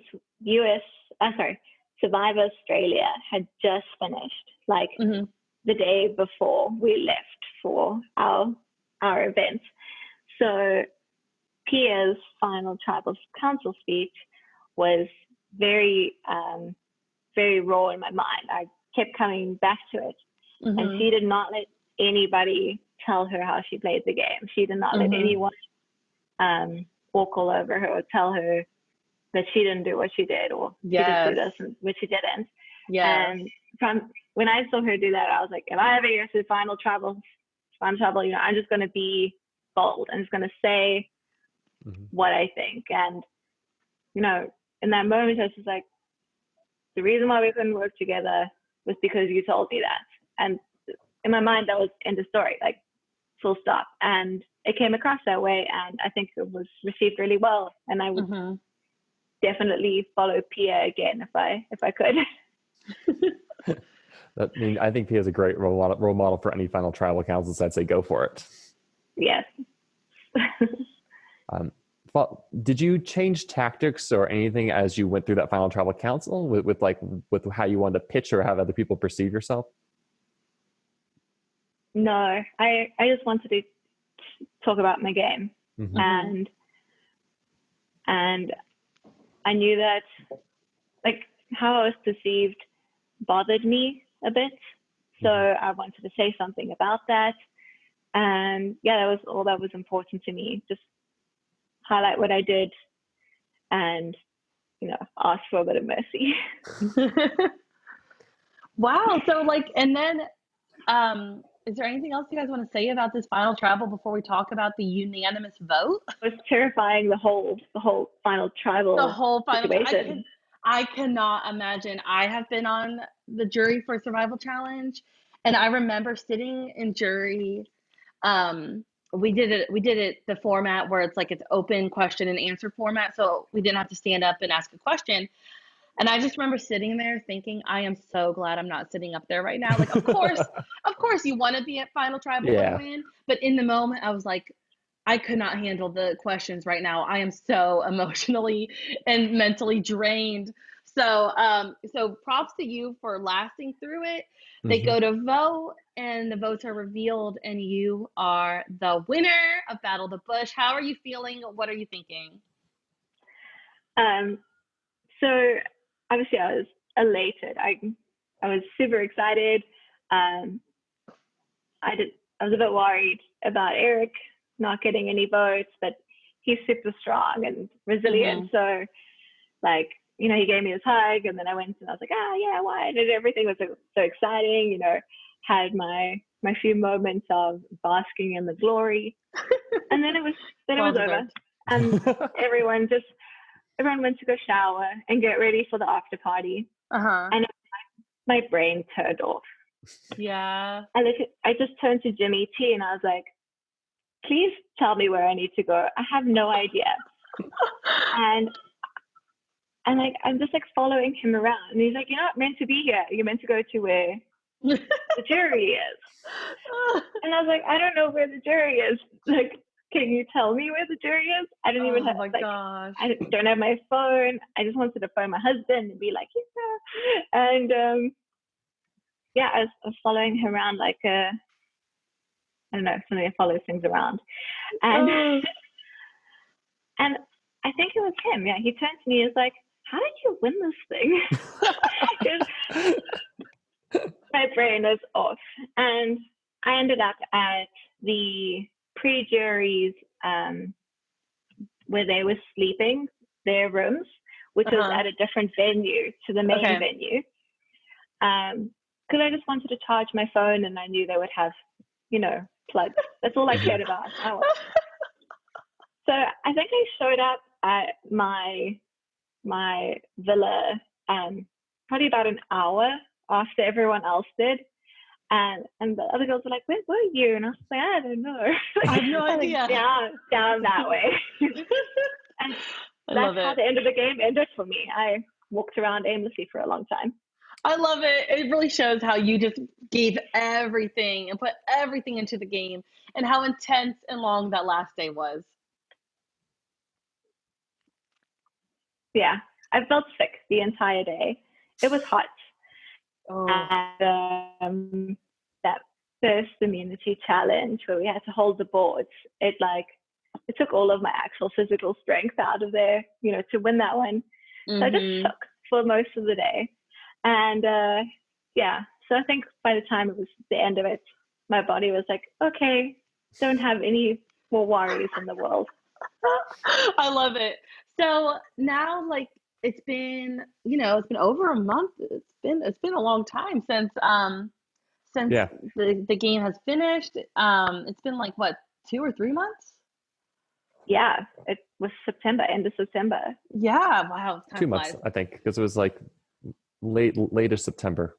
Okay, yeah. So now, like, on the other side of everything, I know that for me, Survival Challenge was really a life-changing moment. Honestly, like, I learned a lot about myself from playing. And so now, as you look back on this experience, what are your thoughts and feelings? Like, what are your big takeaways from this whole adventure?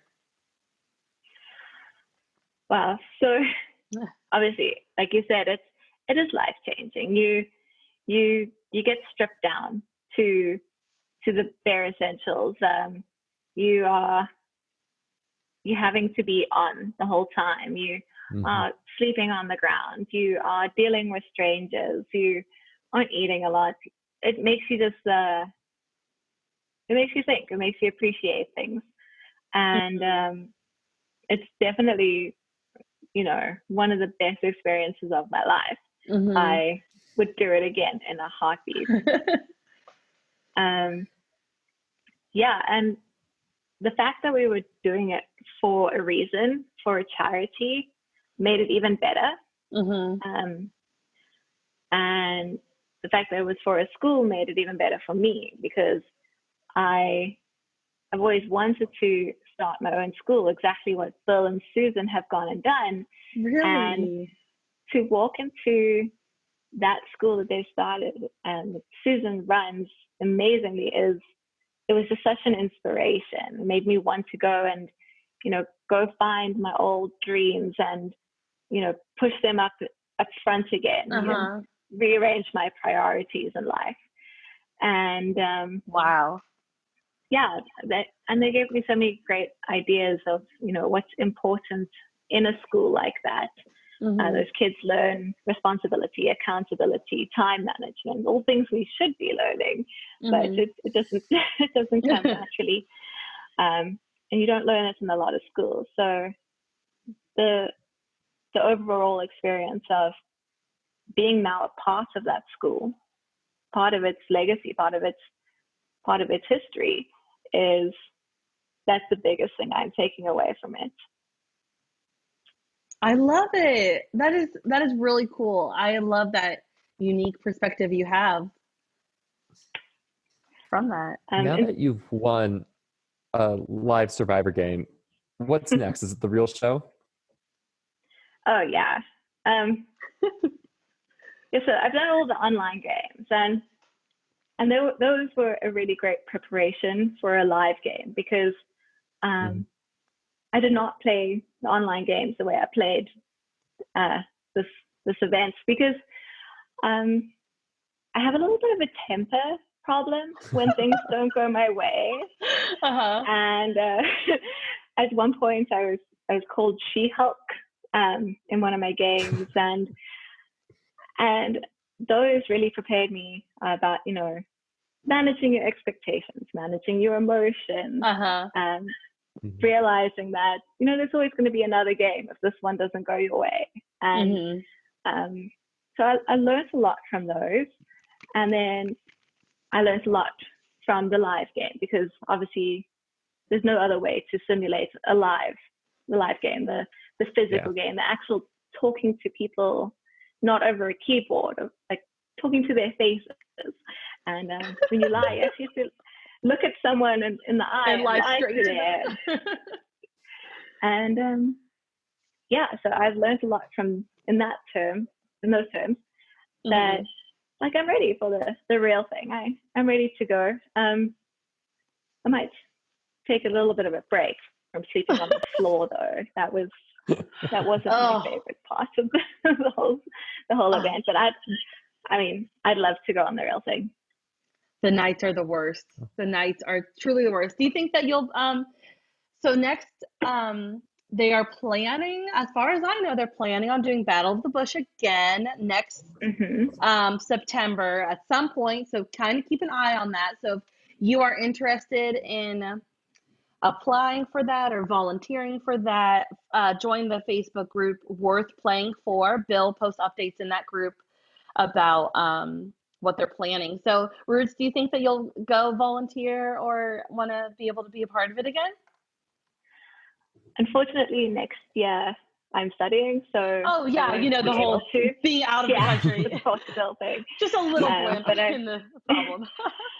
I have offered to help plan as much as I can, so I'd love to get involved that way. But the next year, definitely keen to reclaim my title from her. Love it.